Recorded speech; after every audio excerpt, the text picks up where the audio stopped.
পিসিতে দ্রুত file download করার জন্য 100% সেফ এবং ফ্রি একটি সফটওয়্যার খুঁজছেন, তাহলে এই ভিডিওটি আপনার জন্য। আজকে যে ডাউনলোড সফটওয়্যার সম্পর্কে কথা বলবো, এটাতে আইডিএম এর মতো 30 দিন পর পর ট্রায়াল ভার্সন শেষ হওয়ার কোনো ঝামেলা নেই। আপনারা অনেকেই হয়তো এবি ডাউনলোড ম্যানেজার সম্পর্কে শুনেছেন, কিন্তু এর সব ফিচার খুব কম মানুষই জানে। এই ভিডিওতে আমি শুধু ইনস্টলেশন নয়, এমন কিছু গুরুত্বপূর্ণ বিষয় দেখাবো যেগুলো জানলে সফটওয়্যারটি আরো কার্যকরভাবে ব্যবহার করতে পারবেন এবং একই সাথে এটি উইন্ডোজ, লিনাক্স এবং ম্যাকের জন্য কাজ করবে। আমরা আমাদের এই চ্যানেলে আপনার কম্পিউটারের কাজকে সহজ করার জন্য বিভিন্ন টিপস এবং বিভিন্ন সফটওয়্যারের রিভিউ করে থাকি। আপনি যদি একজন কম্পিউটার ইউজার হয়ে থাকেন, তাহলে এই চ্যানেলটি সাবস্ক্রাইব করা আপনার জন্য বেস্ট ডিসিশন হবে। এবি ডাউনলোড ম্যানেজার ইনস্টল করার জন্য আমরা আমাদের পছন্দ মতো যে কোনো একটা ব্রাউজার ওপেন করে নিব।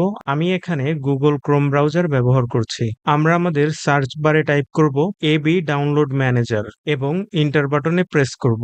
তখন আমাদের সামনে এমন একটি ইন্টারফেস শো করবে।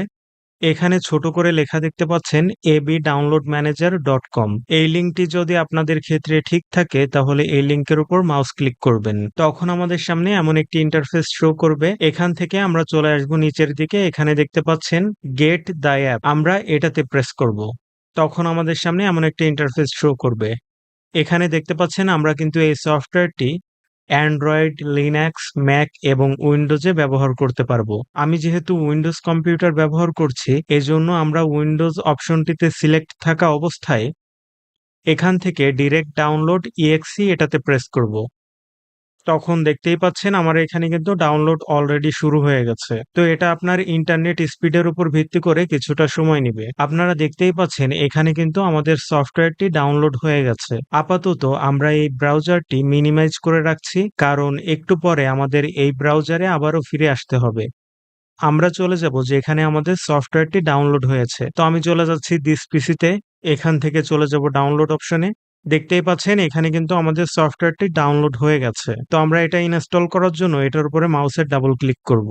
তখন আমাদের সামনে এমন একটা ইন্টারফেস শো করবে। আমরা এখান থেকে নেক্সট অপশনটিতে প্রেস করব। এখান থেকে এগ্রি এটাতে প্রেস করব। এখানে আপনি যদি ডেস্কটপ শর্টকাট চান, তাহলে এটাতে টিকমার্ক করে রাখবেন, আর যদি ডেস্কটপ শর্টকাট না চান, তাহলে এটা আনটিক করে রাখতে পারেন। তো আমি আপাতত এভাবেই রেখে দিচ্ছি, ইনস্টলে প্রেস করছি। তো দেখতেই পাচ্ছেন যে এখানে কিন্তু কমপ্লিট লেখা এসে গেছে, অর্থাৎ আমাদের সফটওয়্যারটি ইনস্টল হয়ে গেছে। আমরা নেক্সটে প্রেস করব এবং এখান থেকে এটা টিকমার্ক উঠিয়ে দিব, কারণ আমি এই মুহূর্তে সফটওয়্যারটি ওপেন করতে চাচ্ছি না। এখান থেকে ফিনিশে প্রেস করব। তো আমাদের সফটওয়্যারটি কিন্তু ইনস্টল হয়ে গেছে। এখন আমরা চলে যাব আমাদের ব্রাউজারে।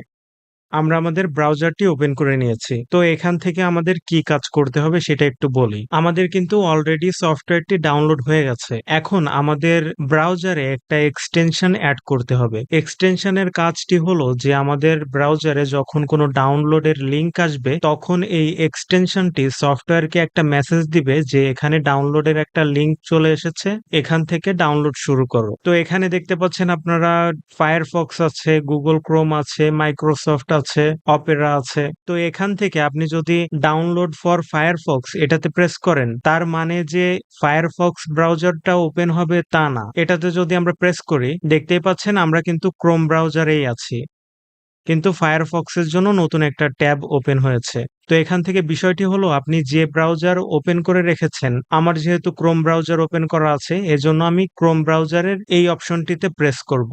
যদি ফায়ারফক্স ওপেন করা থাকতো তাহলে এটাতে প্রেস করতাম।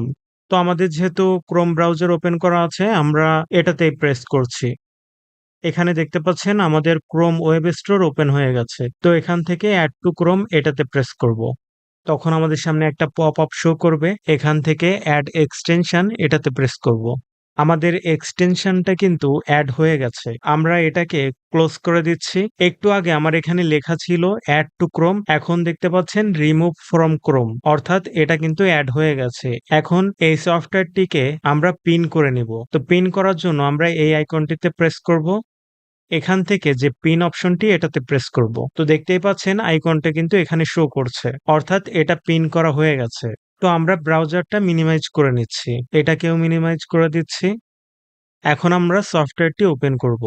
দেখতেই পাচ্ছেন আমাদের সফটওয়্যারটা কিন্তু ওপেন হয়ে গেছে। এখন আমাদের সেটিংস থেকে কিছু অপশন দেখে নিতে হবে যে সবগুলো অপশন ঠিক আছে কিনা, যেন ডাউনলোডের ক্ষেত্রে কোনো ধরনের কোনো ঝামেলা না হয়। তো এজন্য আমরা সেটিংস অপশনটিতে প্রেস করব। তখন আমাদের সামনে এমন একটা ইন্টারফেস শো করবে। প্রথমেই দেখতে পাচ্ছেন যে থিম, এখান থেকে আপনারা থিম সিলেক্ট করে নিতে পারবেন। যদিও এটা প্রয়োজন হয় না, যে আমি সাধারণত ডার্ক থিম পছন্দ করি, এজন্য আমি সেটাই রাখছি এবং আমি নিচের দিকে যাচ্ছি। তো সবকিছুই ঠিকঠাক আছে। আমরা চলে যাব ডাউনলোড ইঞ্জিন, এটাতে প্রেস করব। তো এখানে দেখতে পাচ্ছেন আমরা যে সফটওয়্যার বা যে ফাইল ডাউনলোড করব সেটা কোথায় ডাউনলোড হবে। তো এখানে দেখতে পাচ্ছেন আমাদের সি ড্রাইভ সিলেক্ট করা আছে, অর্থাৎ আমাদের ফাইল ডাউনলোড হলে সেটা সি ড্রাইভে ডাউনলোড ফোল্ডারের মধ্যে ডাউনলোড হবে। তো এখান থেকে আপনি চাইলে যে কোনো ফোল্ডার সিলেক্ট করে দিতে পারেন। তো আমি এটাকে ক্লোজ করে দিচ্ছি। তো এখান থেকে আমাদের সবগুলো অপশন ডিফল্ট যেভাবে আছে আমরা সেভাবেই রেখে দিচ্ছি। সফটওয়্যারটি আমি আপাতত ক্লোজ করে দিচ্ছি এবং আমরা আমাদের ব্রাউজারে ফিরে যাচ্ছি। আমরা আমাদের ১ম ট্যাবেই ফিরে যাচ্ছি। তো এখানে দেখতে পাচ্ছেন একটু আগে কিন্তু আমরা এখান থেকে সফটওয়্যারটি ডাউনলোড করে দেখিয়েছিলাম। তো এখানে যখন আমি প্রেস করেছিলাম তখন কিন্তু ব্রাউজারের ডিফল্ট যে ডাউনলোড অপশনটি থাকে সেটার মাধ্যমে ডাউনলোড হয়েছিল। কিন্তু এখন যদি আমরা এটার উপরে মাউসের রাইট বাটন প্রেস করি এবং এখানে দেখতে পাচ্ছেন নতুন একটি অপশন যোগ হয়েছে। আমরা এটাতে প্রেস করে ডাউনলোড করতে পারি, অথবা যদি আমরা ডিরেক্ট এটাতে প্রেস করি তাহলে দেখতেই পাচ্ছেন আমাদের ডাউনলোড অপশনটা কিন্তু চলে এসেছে। আমরা এখান থেকে ডাউনলোডে প্রেস করলেই ডাউনলোড শুরু হয়ে যাবে। দেখতেই পাচ্ছেন এটা কিন্তু খুব দ্রুতই ডাউনলোড হচ্ছে। আমি যখন ব্রাউজার থেকে ডাউনলোড করেছিলাম সেটা কিন্তু অনেক সময় লেগেছিল, কারণ আমার ইন্টারনেট এমনিতেই একটু স্লো ছিল, যার কারণে ডাউনলোড হতে অনেক সময় লেগেছিল। কিন্তু এখানে কিন্তু স্পিড আমার ব্রাউজারের থেকে বেশি আসছে। হয়তো আপনারা যখন কোনো সফটওয়্যার ডাউনলোড করবেন তখন আরো বেশি স্পিড এখানে শো করবে, কারণ আমার নেটটা এমনিতেই স্লো আছে। আপনারা যদি কেউ আইডিএম সফটওয়্যারটি ব্যবহার করে রাখেন তারপরেও আমি বলবো যে এটাও পাশাপাশি আপনারা রাখতে পারেন। তো আমার ডাউনলোড কিন্তু অলরেডি শেষ হয়ে গেছে। আমি এখান থেকে এটাকে ক্লোজ করে দিচ্ছি, এটাকে মিনিমাইজ করে দিচ্ছি। এখন যদি আমরা দিস পিসিতে যাই, আমি এখান থেকে চলে যাব ডাউনলোডে। এখানে দেখতে পাচ্ছেন এই সফটওয়্যারটি কিন্তু আমরা একটু আগে ডাউনলোড করেছিলাম, কিন্তু বর্তমানে যে সফটওয়্যারটি ডাউনলোড করেছি সেটা কিন্তু ABDM এই ফোল্ডারটির মধ্যে ডাউনলোড হয়েছে। আমরা এই ফোল্ডারটি ওপেন করছি। তো এখান থেকে আমাদের যেহেতু প্রোগ্রাম, এজন্য আমরা প্রোগ্রাম অপশনটিতে প্রেস করব। দেখতেই পাচ্ছেন আমাদের এই সফটওয়্যারটি কিন্তু ডাউনলোড হয়ে গেছে। ভিডিওটি আপনার যদি একটু হলেও ভালো লেগে থাকে তাহলে ভিডিওটিতে অবশ্যই একটা লাইক দিবেন আর সাবস্ক্রাইব করতে ভুলবেন না। আপনি যদি অন্য কোনো টপিকসে ইন্টারেস্টেড হয়ে থাকেন তাহলে এখান থেকে যে কোনো একটা ভিডিওতে ক্লিক করতে পারেন। সেখানে আপনার সাথে অন্য টপিকসে কথা হবে। আপনার জন্য শুভকামনা, ভালো থাকবেন।